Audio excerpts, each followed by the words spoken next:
자, 계속해서 조기 대선을 앞둔 각 당 상황도 짚어보겠습니다. 자, 먼저 민주당에선 이재명 대표의 독주 체제가 계속되고 있는 상황입니다. 이재명 대표는 내일 대선 날짜가 확정되면 당 대표직은 내려놓을 걸로 보이는데요. 자, 박진호 논설위원, 이재명 대표 시간이 얼마 없으니까 이번 주 안에는 출사표를 던지고 벌써 경선 캠프 꾸려지고 있다 이런 소식도 들리는군요. 네, 여기 이제 박수현 의원도 계시지만 당내 경선보다는 오히려 이제 본선에 주력하려는 그런 움직임이 되게 뚜렷한데요. 이건 이제 경선에 대한 그런 그만큼의 자신감이 보이는 대목이기도 합니다. 그래서 경선 캠프 자체는 좀 최소한의 규모로 꾸리는 그런 얘기들이 들려오고 있고요. 일단 경선 선대위원장에는 이제 5선에 윤호중 의원이 내정이 됐다는 소식이 있고요. 당내 이제 비명계와 소통이 또 앞으로 이제 경선 과정에서 또 중요하기 때문에 3선의 강훈식 또 김영진 의원이 각각 이제 캠프나 정무 총괄 역할을 맡을 것으로 알려지고 있습니다. 또 정책 분야에는 이제 4선의 윤우덕 의원, 또 조직 분야에서는 김병기 의원이 거론이 되고 있고, 역시 이제 미디어 선거가 되기 때문에 TV 토론 같은 것들이 상당히 중요한데 이소영 의원, 또 김구 선생의 증손자인 김용만 의원이 이 후보 수행을 맡게 될 것으로 그렇게 알려지고 있습니다. 그래서 네. 이재명 후보 측에서는 대표 측에서는 사실상 지금 대선 구도가 상당히 유리하다는 점에서 오히려 좀 이제 각종 이제 캠프 내의 언급이라든지 메시지라는 것 이런 것들을 상당히 좀 신중하게 해야 한다라는 그런 움직임이 있는 것 같고요. 일단 이제 유리한 고지에 있긴 하지만은 뭔가 이제 대안 세력으로서의 능력 검증은 이제부터 시작된다. 네. 이런 각오를 갖고 있는 것 같습니다. 네, 저 박수현 의원께서는 아마 눈에 잘 보이지 않게 모든 것을 총괄하는 역할을 맡으실 것 같은데. 그게 무슨 말씀이십니까? 보직 같은 건 안 맡으십니까? 글쎄, 언론에 이제 보면 제 이름이 거론이 된 기사도 있습니다. 지금 박진호 논설위원께서는 저를 배려하셔서 제 이름을 이제 빼신 것 같은데. 근데 그러나 그냥 안 넘어가죠. 그러나 분명한 것은 오늘 이 시간까지 이재명 대표나 그다음에 당에서 공식적으로 저에게 어떤 것들을 제안한 것은 없습니다. 내일 한번 지켜봐야 되겠는데요. 그러나 분명한 것은 이런 탄핵 정국에서 벌써 경선 준비를 하냐라고 하는 이제 그런 비판들이 있었던 것도 사실이죠. 그래서 양 당 모두가 극히 자제하는 그런 모습을 이제 보여왔습니다만, 그러나 조기 대선이 거의 확실시 되는 그런 분위기 속에서 대한민국의 미래를 준비해야 되는 이런 상황에서 아무것도 안 할 수는 없는 것 아니겠습니까? 그래서 지금 자막에도 나오고 있습니다만 공약을 손질한다. 네. 당연히 대한민국 미래를 준비를 해야 되겠죠. 그러나 이재명 대표는 이미 3년 전에 대통령 후보를 했기 때문에 그 당시에 준비됐던 많은 공약들이 있었고, 거기에서 조금 상황 변화와 시대의 어떤 비전 이런 것들을 조금 손을 보면 저런 것들은 큰일이 아니더라도 이미 준비가 돼 있는 것으로 그렇게 알고 있고요. 저 역시도 지금 아까 계속 강조합니다만 민주당은 지금 당 내부적 요인이 아니라 당 외부적으로 나와 있는 이 현재의 위기와 미래 이것을 어떻게 끌고 갈 거냐는 과제, 이 두 가지 외부적 위기를 더 크게 보고 있기 때문에 당 내부에 어떤 소위 비명계 후보가 있다면 이재명의 일극 체제이기 때문에 비명 후보들이 설 수 있는 공간이 좁아지는 것이 아니라 이 당 외부적인 위기와 과제를 해결하기 위해서 가장 리더십이 강한 이재명 대표의 공간이 상대적으로 자연스럽게 넓어지는 것이고, 소위 비명계로 지칭되는 후보들의 입지가 그만큼 좁아지는 것, 굉장히 이것이 자연스러운 것인데 이것은 당 내부적인 분위기가 아니라 당 외부적 환경에서 기인한 바가 크다. 이런 설명들을 드리고 있습니다. 네, 자, 김규 실장님. 일단 이재명 대표 대세인 건 맞습니다만 이재명 대표가 약점이 없지 않지 않습니까? 국민의힘에서 집중 공략할 이재명 대표의 약점들은 어떤 게 있습니까? 그러니까 대세라고 민주당에서는 이미 형성이 돼 있는 거고요. 아마도 형식적인 짧은 기간에 이제 경선을 치르겠습니다만 비명계 주자들이 몇 분 나서긴 하겠습니다만 사실은 어차피 후보는 이재명 대표가 되지 않겠습니까? 그렇다면 이제 본선이 문제인데요. 본선에서는 이재명 대표가 민주당의 후보로 정해졌을 경우 우리 당 입장에서 생각할 때 가장 큰 취약점은 여전히 남아있는 사법 리스크입니다. 그러니까 물론 공직선거법 2심에서 무죄가 났기 때문에 당장 피선거권 박탈이라고 하는 그 위기를 좀 넘어간 건 있습니다만 여전히 그 대통령 선거에 나선 그 후보로서 5개 재판을 지금 받고 있는 거 아니겠습니까? 그러면서 사실은 하루 일주일에도 몇 번씩 재판장에 가야 되는 신세입니다. 그렇기 때문에 5개 현재 재판을 받고 있는 형사피고인 범죄 혐의자로서의 대통령 후보라고 하는 기본적인 사법 리스크가 아직도 남아 있고요. 두 번째는 지금 우리가 이번에 여소야대와 이 입법부와 국회 권력과 행정부 권력의 정면 충돌을 통해서 줄탄핵과 비상계엄이라는 국정마비 상황을 겪었는데요. 이 상황에서 만약에 이재명 대표가 대통령이 됐을 경우에 민주당이 지금 거의 180석이 넘는 압도적인 절대 과반수 이상 의석을 갖고 있지 않습니까? 그러면 이재명 대표의 정말 그 일극 체제를 만들어낸 리더십이 보여주는 정도의 하고 싶은 걸 다 하고야만 하는 그 성격과 그 추진력과 그 리더십과 그리고 이걸 뒷받침해서 아무도 견제할 수 없는 국회의 절대 다수의 민주당의 의석이 있다고 한다면 실제로 이재명 대표 대통령 됐을 경우 임기 5년 동안 이 나라가 어떻게 될 것인가에 대한 명확한 두려움이 분명히 존재하는 게 사실입니다. 그래서 물론 민주당 이재명 후보가 뭐 대한민국 5년에 대한 비전을 제시하고 미래를 이야기하겠습니다만 지금 대다수의 국민들은 그 사법 리스크 플러스 이재명 대표가 권력을 잡았을 때 민주당의 절대 다수의 의회와 대통령의 절대 권력이 결합했을 경우에 대한민국에 무슨 일이 있을지에 대한 두려움. 저는 이 부분을 이재명 대표가 해소하는 것이 가장 그 가까이라고 생각합니다. 알겠습니다. 자, 이재명 대표를 제외한 민주당 다른 주자들도 좀 살펴보겠습니다. 오늘 김두관 전 의원이 민주당에선 가장 먼저 대선 출마를 공식화했습니다. 김두관 전 의원의 출사표 들어보겠습니다. 저는 개헌 대통령이라는 이름으로 출마를 결심했습니다. 제7공화국을 위해 임기를 2년 단축해야 한다면 기쁘게 받아들이겠습니다. 어대면 경선에 왜 출마하느냐 묻습니다. 어대면 경선으로는 본선 승리를 장담할 수 없기에 출마합니다. 중도 확장성이 부족하면 윤석열 같은 후보에게도 패배하는 결과가 나올 수 있습니다. 저 김두관은 중도 확장성과 본선 필승 후보입니다.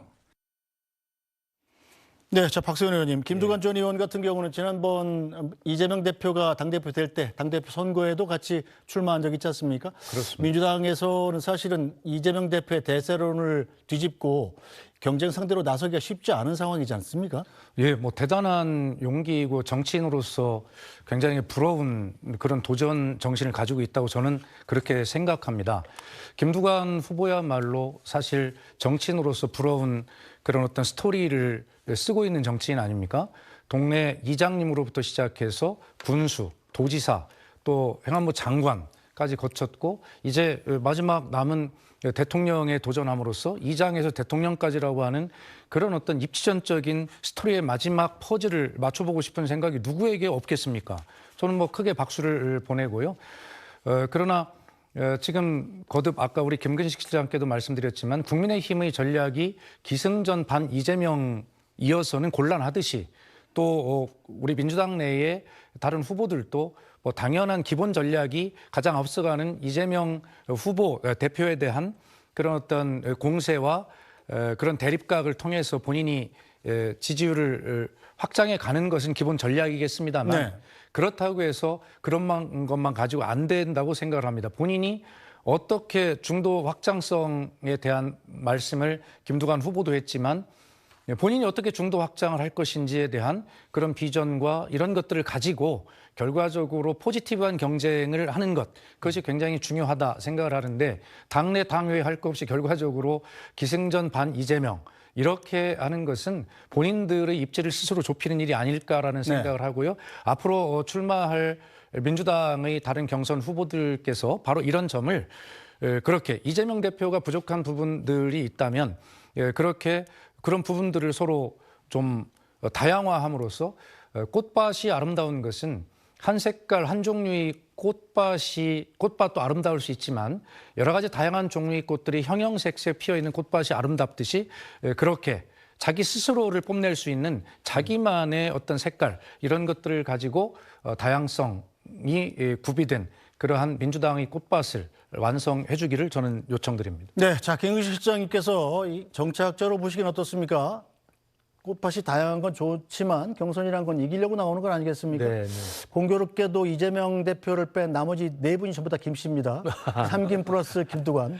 이렇게 해서 네 분이 다 김씨인데 이 네 분의 김씨 중에 이재명 대표를 꺾고 이변을 일으킬 만한 분이 있습니까? 현실적으로 어떤 이변이 생길 가능성은 높지 않죠. 그러니까 이제 경선 방식에 대한 문제 제기를 이제 이미 조국 혁신당 쪽에서도 하고 있고, 그다음에 김두관 후보도 이야기를 하고 있고, 그래서 지금 기존에 있는 경선 룰 가지고 하면 사실은 답이 뻔하기 때문에 많은 후보들은 이게 흥행도 일으켜야 되고, 그다음에 일정한 정도의 역전과 바람이 불 수 있는 좀 틈을 만들기 위해서는 경선 룰에 대해서 아마 문제 제기를 할 것으로 보입니다. 그러나 이제 민주당이 워낙 이재명 대표 중심으로 일극화돼 있기 때문에 그것을 깰 수 있는 가능성은 높아 보이지 않고요. 다만 지금 출마하신 분들은 경선을 완주함으로써 국민들께 본인의 존재를 이제 다시 한번 확인하고, 그리고 향후에 본인의 정치적 미래를 도모하는데 일정한 지분을 쌓고 또는 일정한 그 기반을 다지는 걸로 좀 생각하지 않을까. 뭐 제가 그분 속마음을 모르겠습니다만 그런 생각을 하고 있는 것 같고, 유일하게 이제 한번 끝까지 가서 정치적 그 미래를 걸어보겠다고 하는 분은 이제 제가 볼 때 김동연 경기지사 같은 경우는 한번 단판을 한번 해볼 수도 있지 않겠나 생각이 듭니다. 왜냐하면 이제 이재명 대표가 만약의 경우 낙마했을 경우, 지금은 뭐 피선거권이 살아버렸기 때문에 낙마가 현실적으로는 어렵습니다만, 낙마했을 경우에 가장 많이 대안으로 거론됐던 게 김동연 현 경기지사 아니었습니까? 그렇기 때문에 김동연 지사 같은 경우는 정치 생명을 건 전면전을 한번 선포할 수도 있겠습니다만, 나머지 분들은 제가 볼 때 김부겸 전 총리나 김경수 전 지사나 김두관 전 지사 같은 경우는 본인의 정치적 존재감, 그리고 본인의 정치적 미래, 정치적 기반을 다지고 확인하고 도모하는데 아마 일차적인 목적이 있나, 저는 개인적으로 뭐 그렇게 폄훼하는 건 아닙니다만 그렇게 판단이 될 것 같습니다. 네, 뭐 특히 김동연 지사 같으면 한국 최대 지자체장이라는 세력도 있죠. 알겠습니다. 주의해서 보겠습니다. 자, 이런 가운데 조국 혁신당에서는 민주당을 향해서 완전 국민 경선제를 제안하고 나섰습니다. 민주당에선 부정적인 입장입니다. 파면 이후 압도적인 정권 교체를 위한 야권 오픈 프라이머리를 다시 제안하고자 합니다. 이제 진정한 새로운 다수연합이 필요합니다. 그 출발이 오픈 프라이머리입니다. 무엇보다 민주당의 결단을 촉구합니다. 혹여 민주당의 대선 후보를 민주당만의 담장 안에 가두지 마시기 바랍니다. 차기 정부는 모두를 위한, 모두에 의한, 모두의 헌정수호 연합정부가 되어야 할 것입니다. 그 헌재 결론이 나올 때까지 사실 대선에 관한 논의를 구체적으로 진행된 적이 전혀 없습니다. 그런 방법보다는 일단 각각 당에서 대통령 후보를 정하고, 그 정해진 대통령 후보를 정한 이후에 야권이 단일화돼서 반드시 이번에는 정권 교체를 실현하겠다, 이런 과정으로 가는 게 훨씬 더 바람직하지 않겠느냐라고 하는 저의 견해를 가지고 있습니다. 자, 박수현 의원님, 예. 이 민주당 내 비명계 잠룡들까지 지금 완전 국민 경선제 제안이 있지 않습니까? 네. 자, 완전 국민 경선제가 뭐고 왜 이런 제안을 하는 건지부터 시작해서 좀 설명을 부탁드리겠습니다. 그러니까 완전 국민 경선제라고 하는 것은 어떤 자기가 지지하는 정당이나 그다음에 자기가 속한 당원 이런 여부에 관계없이 100% 완전 국민 경선제, 내가 이번 대통령 선거 인단으로 등록을 해서 한번 투표를 하겠다라고 하는 의사를 표시를 하고 절차를 밟게 되면 선거권을 갖게 되는 것이죠. 다시 말해서, 그런데 이 제도에는 뭐 저는 그렇습니다. 민주당이 이번에는 3년 전에 이재명 대표의 0.73%포인트 차이 패배라고 하는 것을 되풀이하지 않기 위해서는 모든 야권이 동의할 수 있는 그런 어떤 그 공동 어떤 선거를 치르고, 그러면서 공동 집권을 해야 한다라고 하는 생각을 가지고 해야 국민의 염원인 정권 교체를 이룰 수 있다라고 하는 현실적 필요가 있거든요.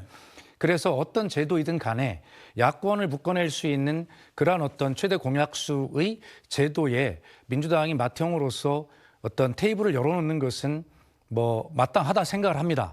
그러나 완전 국민 경선제의 어떤 약점이라고 할까, 여기에는 예를 들어 국민의힘을 지지하는 국민이 선거인단으로 등록을 해서 가장 강력한 이재명 후보는 안 된다라고 판단을 한다면, 다시 말해 역선택이라는 것이 있죠.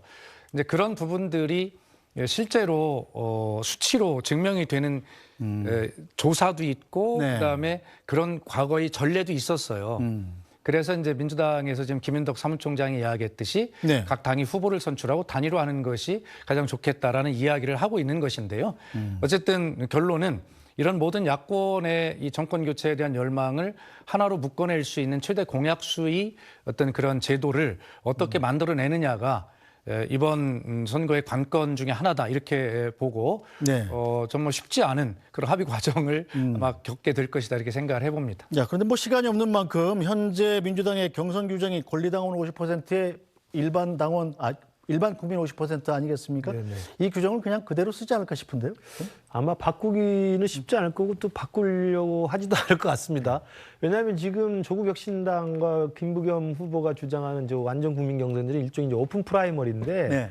그러니까 우리 대한민국의 주민등록증만 있으면은 누구든지 가서 민주당과 조국혁신당, 그러니까 이른바 야권이죠. 야권의 후보의 표를 던질 수 있다는 거예요. 그러면 사실은 당원 일표도 없고 또 어느 지역에 사는가도 따지지 않고 그리고 나이도 따지지 않고 또 하나는 어느 당을 지지하는 것도 따지지 않는 겁니다. 그러니까 그야말로 완전히 개방된 국민 경선 요 프라이머리를 하는 건데요. 그러면 이제 조국혁신당의 주장은 그거죠.